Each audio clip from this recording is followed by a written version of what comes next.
BBC Sounds. Music, radio, podcasts. Yo, this is the Yungblud podcast. Turn up the volume today, or maybe turn it down because this one's going to get loud.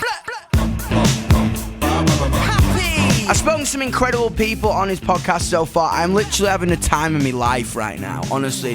Thank you so much to everyone that submitted and broke the BBC website, because I've been having so much fun. Everyone has been absolute rock and roll stars. But today, I wanted to introduce you to one of my good mates. He's such a legend, the king of YouTube and a real-life rock star, man. It's KSI. Been in the game since Namco. Bring it back. I'm fully got y'all. Hey. Bring that thing in that place where you need it. Big thing, make me wanna boss when I beat it. Top striker, I'm hardly missing. You can't, so we need to christen. Listen. We only just met recently. We've been kind of messaging online for a while, but we met properly a couple of weeks ago. And I think we have a lot in common in the way the world perceives us.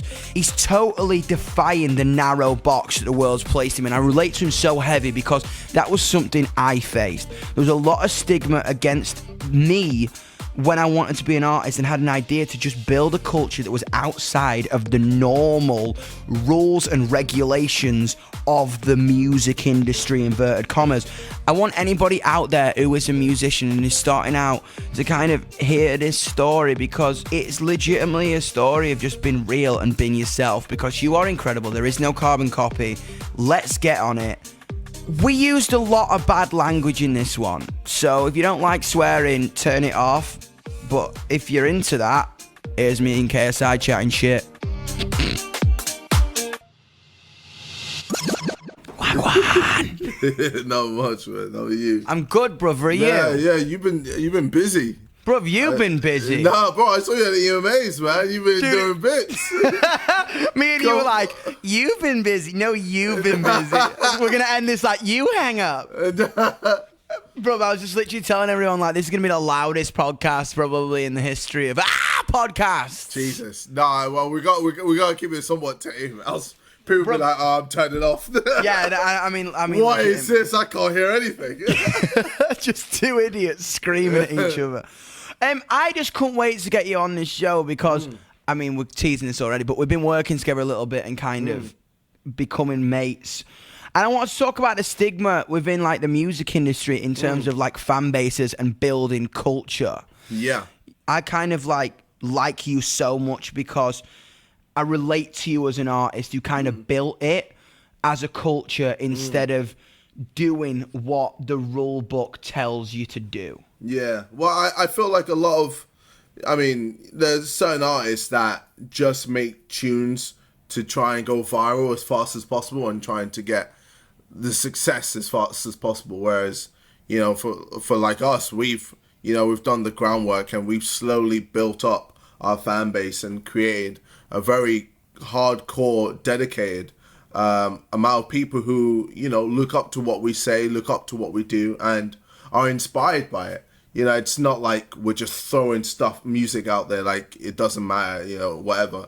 There's a lot of work and craft that goes behind it, and essentially it gets us to a point where, whatever we do, we always have people beside us, rocking with us. So. Completely, and that's legitimately kind of what I really wanted to kind of amplify today, because it's so interesting, bruv, with all the media and the music and the lads with the crusty suits and that, I think if your music becomes popular with people, but they didn't stem that popularity, they make it seen out to be not credible and kind of highlight where you came from very much. I know you started on YouTube, brother. I started on Disney Channel. Do you know what I'm saying? And everyone to me was like, he's never gonna get played on Radio 1. And here we are on the BBC Radio 1 podcast. So how about that, you fuckers? You know what I mean? And that's what I just admire with you, bro. With it, you get told no so many times by people because you don't want to conform to their way of doing things.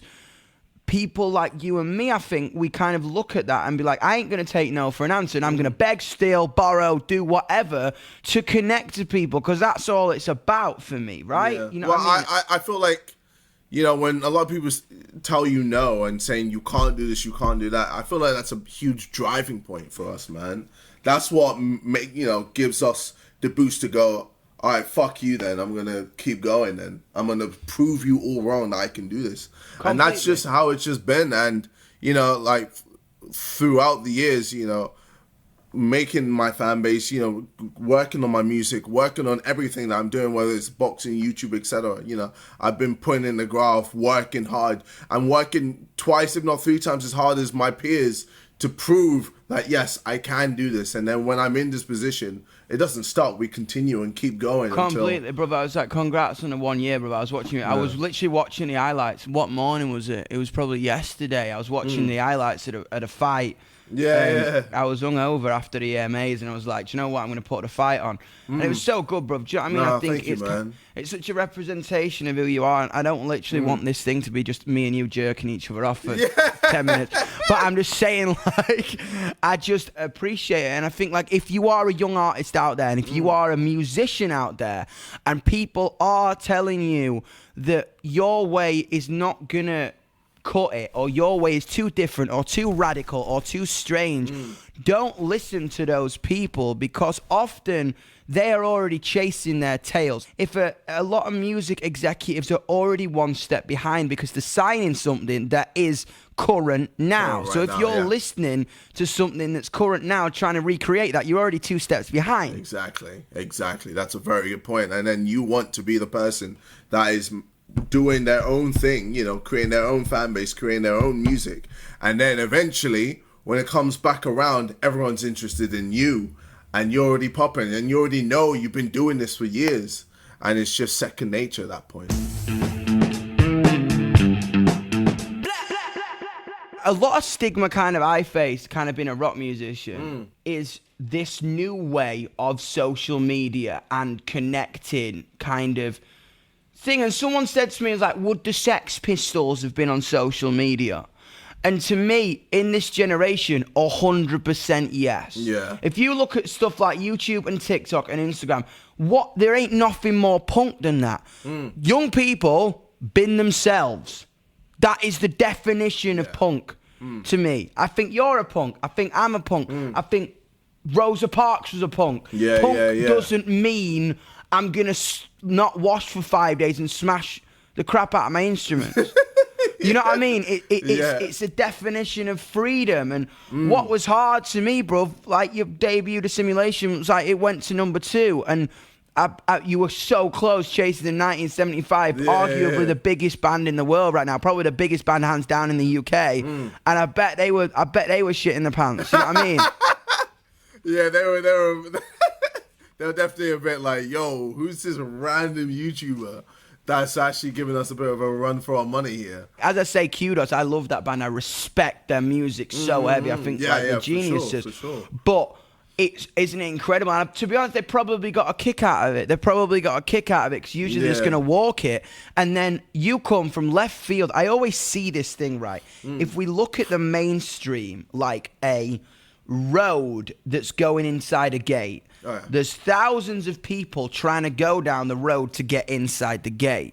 Whereas you went round the garden, the fence. I got a plane, bro. That's what I'm saying. It's I got a plane and we're like, fuck that. Do you know what? And there's me trying to climb the back gate at the wall, going, how the hell did he get a plane? I'm trying to climb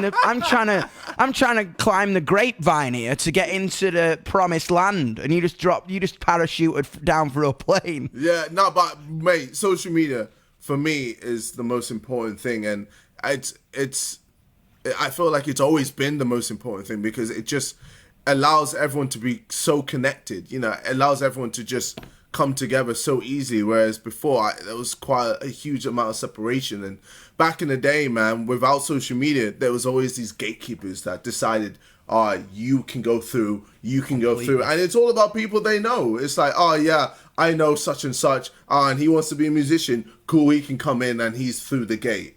Oh, what, this random guy that's got a bit of buzz, but like I don't know who he is, etc. You know, he's not in my group. He's shunned. Whereas now with social media, the people decide, bro. The Exactly. people decide everything. Some geezer comes up to me at the Grammys, this music exec, and he had, do you know what I mean, a bit of like canapé on his blazer. You know what I mean? I could see like a bit of food on his blazer, and I'm looking at him, I'm like, oh, I know what this conversation's going to be before you even opens your mouth. And he's like, what's the formula? And I'm like, what? Yeah, exactly. You know what I mean? It's like, what's the formula? Like almost looking at me like I cheated or did something crazy, and I just kind of looked at him. I was like, you don't know me, I don't know you, and I ain't got any hate for you or anything like that. But I was just like, tell the truth, be who you are, and don't listen to people like yourself. Do you know what I mean?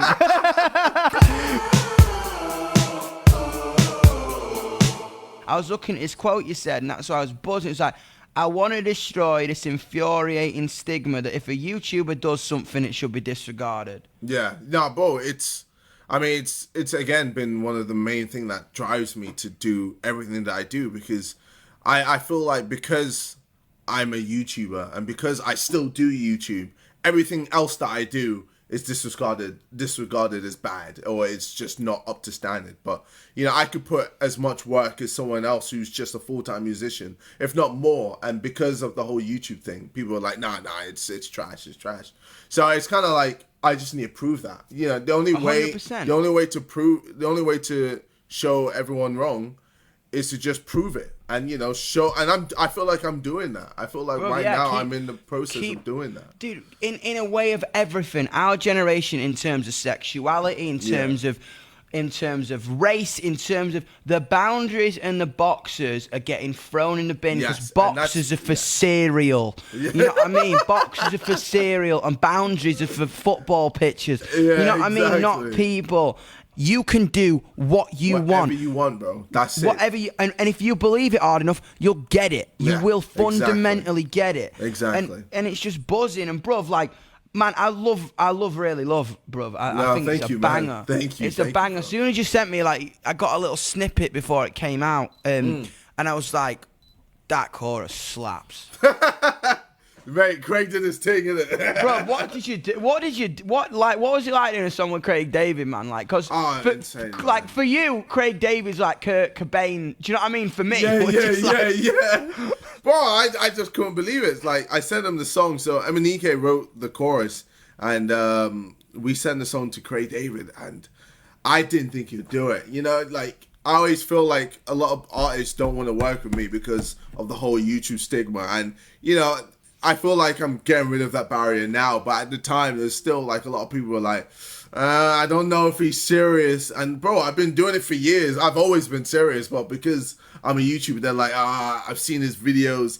I don't know, I can't take him seriously as a musician. But I'm like, well, fuck you then. But I love it, man. That's why I'm into you, bro. Do you know what I mean? It's like, that's why I like it. I just think it's punk rock. Do you know what I mean? Like, thank you, man. And with me, man, if people are telling me not to do something, well, you're gonna fucking do it. Do you know what I mean? And I'm just like, do you know, I'm gonna do it. It's legitimate. Like, I spoke to someone really close to me, Jessie Jo Stark, who runs Chrome Hearts with the family, and she said, like, if people are telling me all over the city not to hire someone, I'm gonna hire him. Exactly. Because that is just the fire, baby. And bro, I've been with you in the studio. Do you know what I mean? It's just energy. That's just it. That's you've got way more energy than me, bro.